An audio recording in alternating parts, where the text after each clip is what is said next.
Carving our way down into Michigan's Upper Peninsula, there are two more malls for us to take a look at.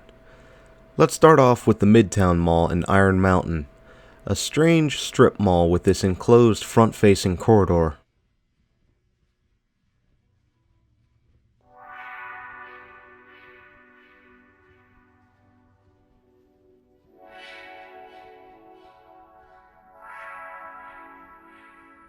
The year is 1976, and it's officially announced that Iron Mountain is set to gain a mall.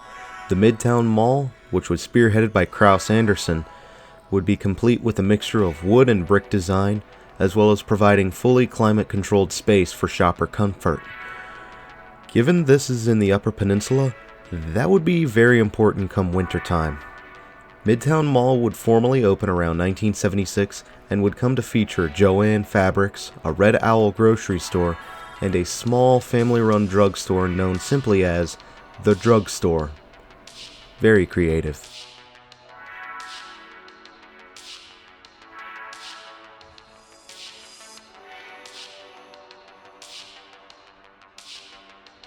It is worth mentioning that Iron Mountain region hosted two malls around this time.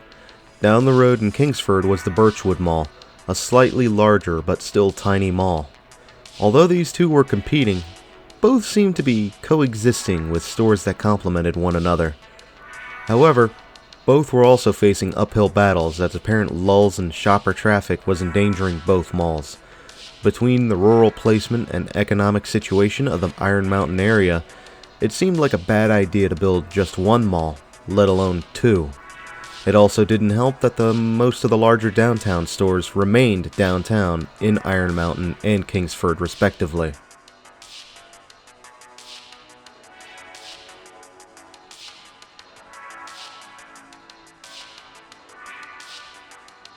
Midtown Mall was able to limp along with its grocery store anchor changing hands quite a few times. In 1986, Red Owl would sell its Iron Mountain store to a company called Glenn's Markets, who would rebrand the store as they saw fit. But less than 2 years later, Glenn's would sell the Iron Mountain location to a company called Super One, whom operates at the mall to this day, as you may have seen.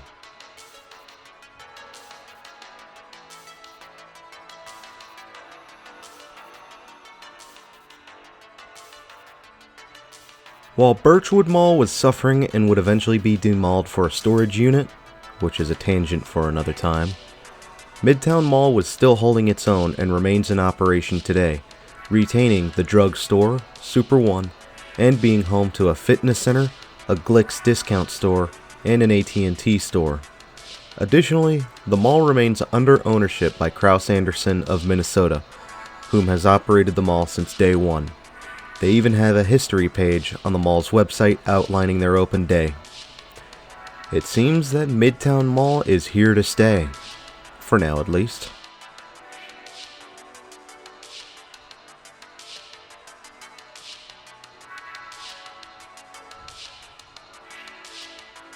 Although small, you can still see a fair amount of character to the mall's corridors despite the dull carpet. Up in the ceiling in some parts, you have all of this wood that has been painted over, and that little court around the drugstore was kinda neat. It's a charming little place that I would recommend visiting if you ever find yourself in Iron Mountain.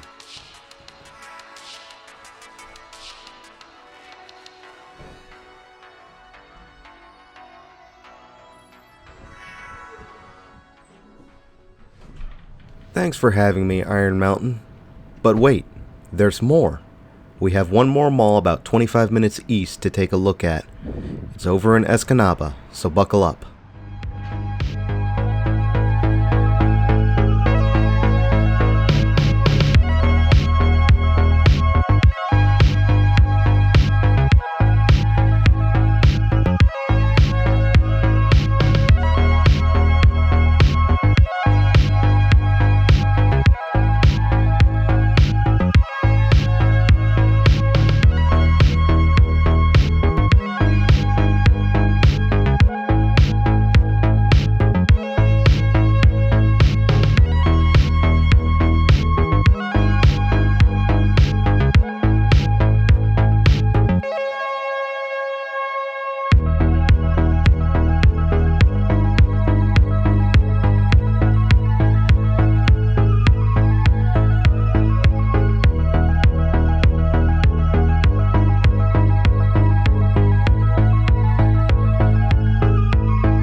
And on our way to Delta Plaza Mall.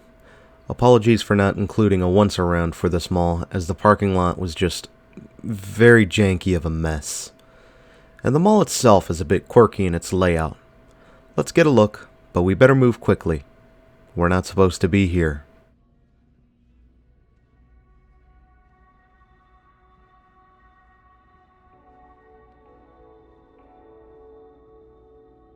Delta Plaza Mall had its humble beginnings in 1970 and opened with two anchors, Red Owl Supermarket and Woolworth. Early on, it started out as a tiny, almost microscopic hallway between Woolworth on the south side and Red Owl on the north side.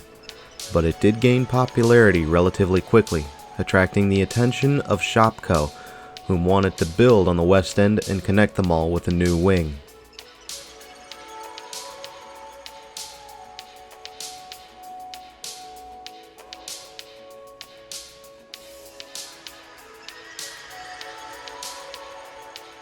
Now, specific dates were lost on me, but Woolworth would opt to build a different location elsewhere in Escanaba, while Red Owl would sell off and become a JCPenney. What filled the Woolworth space? A Menards.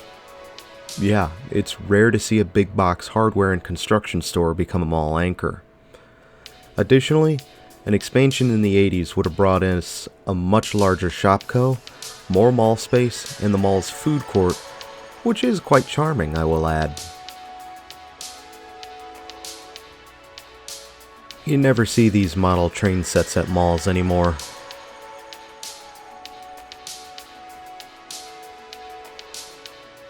The mall seemed to be getting along just fine over the 90s and the 2000s, but enter the 2010s and we would lose Menards as they opted for a freestanding store. And fast forward to 2017, JCPenney would close shop along with the rest of its accompanying stores in the UP. On top of this, the property was declared obsolete in 2018, which although isn't a great label to have, it did at least freeze the property tax. According to the news article, the city council voted on this as an effort to let the mall's current owners, Dial Properties, focus on improving the mall. We'll see how that plays out.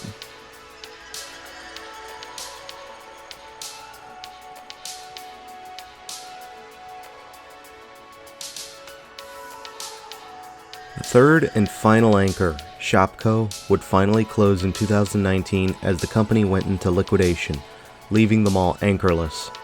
However, the mall did manage to pull through 2020, maintaining a Dunham Sports and a small handful of mall mainstays.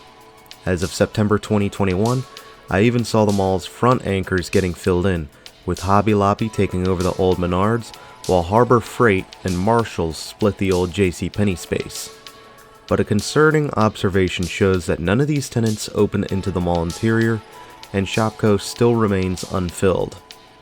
Could demalling be on the table for the Delta Plaza Mall? We can only wait and see at this time.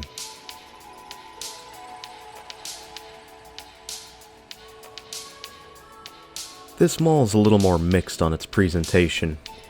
I am not a fan of the bland interior and the carpet, and I get it's still 2021, but would it kill to have even a couple benches and trash cans? Although I guess that's to be expected in a place that has disallowed mall walking. However, what saves this mall's aesthetics is that food court. Even though there's little left, you can see it looked like an amazing space, along with the mall entrance on that end of the building. Maybe if a food tenant was to reopen in that area and did a little bit of marketing, I could see that area coming back to life and keeping this mall going just a little bit longer. But that's enough about me. What do you guys think about this place?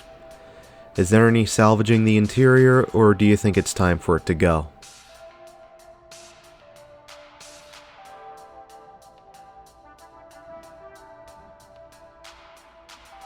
Now, having done a broad sweep across the malls of the Up, I am a little surprised to see how most of these malls made it through to the other side of 2020. Nearly all of them have been struggling beforehand, but they all defied the odds. Now, if I wanted to keep these malls going, I would look towards making them community-oriented spaces. where people can meet together for events or recreational activities. Copper Country and Westwood both show hints of that being the case, but I want to see them go further with it, and I believe Delta Plaza Mall should pick up on that. Maybe I'm just being a misguided hopeful, but work with me. What should fill in these malls? Or should we just tear them down and build them into horrendous overpriced condos and fake downtown blocks? Because that option is disturbingly popular among city slickers. Yeah, I said it.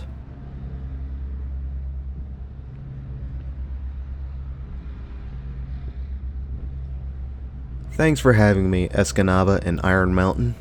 And until next time, this is Doomie Grunt wishing you, and the Delta Plaza and Midtown Malls, farewell, and good luck in this mad, mad, mad world.